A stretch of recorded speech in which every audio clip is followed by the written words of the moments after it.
قال رسول الله صلى الله عليه وسلم: يأتي زمان على أمتي لا يبقى من الإسلام إلا اسمه ولا من القرآن إلا رسمه، همهم بطونهم ودينهم أموالهم، السنة فيهم بدعة والبدعة فيهم سنة، لا يعبدون الله إلا في شهر رمضان، فإذا فعلوا ذلك ابتلاهم الله بالسنون.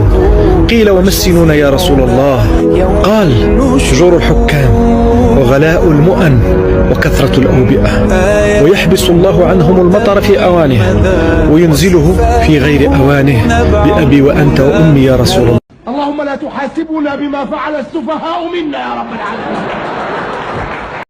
اللهم اسقنا الغيث ولا تجعلنا من القانطين.